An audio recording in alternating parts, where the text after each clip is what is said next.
ఈరోజు దేవుని వాక్యము పేతురు రాసిన 2వ పత్రిక 3వ అధ్యాయము 14వ వచనము.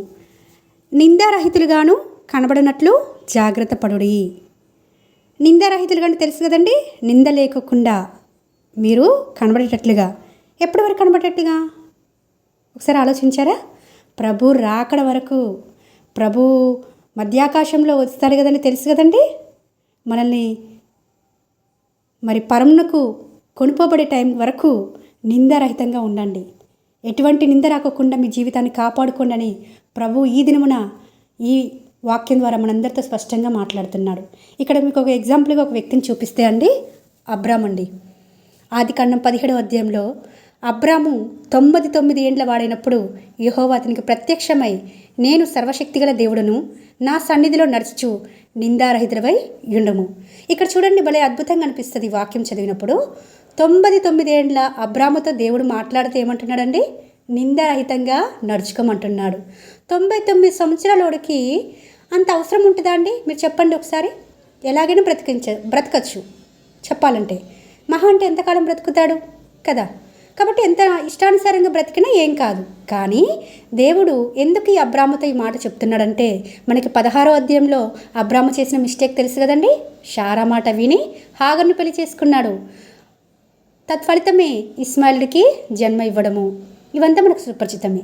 అంటే దేవుడు ఆల్రెడీ ఆయనకి 15వ అధ్యాయంలో మరి దమస్కి ఎలియాజరే నా ఇంటికి ఆస్తికర్త అవుతాడు, నాకు వారసులు లేడు కదా అని భయపడుతూ బాధపడుతూ ఉన్నప్పుడు, మరి అక్కడ అబ్రామా భయపడకము, నేను నీకు కేడము, నీ బహుమానమును అత్యధికం చేస్తానని వాగ్దానం చేశాడు కదండి. అంత మాత్రమే కాదు, ఆయన ఎప్పుడైతే మరి ఆయన తెరహు చనిపోయిన తర్వాత, అంటే అబ్రాము తండ్రి తెరహు చనిపోయిన తర్వాత కూడా మరి ఆయన పిలుచుకున్నప్పుడు ఆయన అక్కడ కూడా 7 ఆశీర్వాదం ఇవ్వడం చూస్తున్నాము. అంటే సంతానం నీకు ఇస్తాను అని ఆశీర్వాదం ఇచ్చినప్పటికీ హాగరు మాట విని అబ్రాము మిస్టేక్ చేశాడు కదండి. నిన్న తెచ్చుకున్నాడు. దేవుని పట్ల భయభక్తులు కలిగిన ఈ అబ్రామే, దేవునికి విధేయత చూపించి లోబడిన ఈ అబ్రామే ఇక్కడ 16వ అధ్యాయంలో చేసిన మిస్టేక్ను బట్టి 17వ అధ్యాయంలో అబ్రాముతో స్పష్టంగా దేవుడు మాట్లాడుతున్నాడండి. నిందారహితుడిగా ఉండు.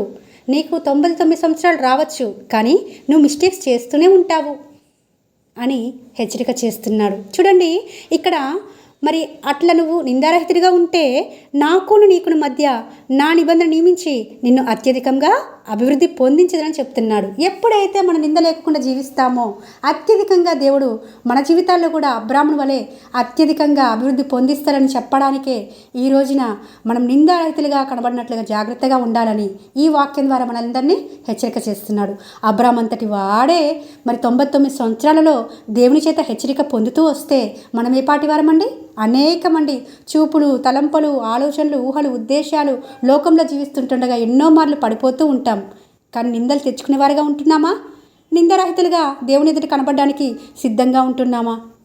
మనం అందరం పరీక్షించుకునవలసిన వారిగా ఉంటున్నామని ప్రభు పేరట మనవి చేస్తున్నాము.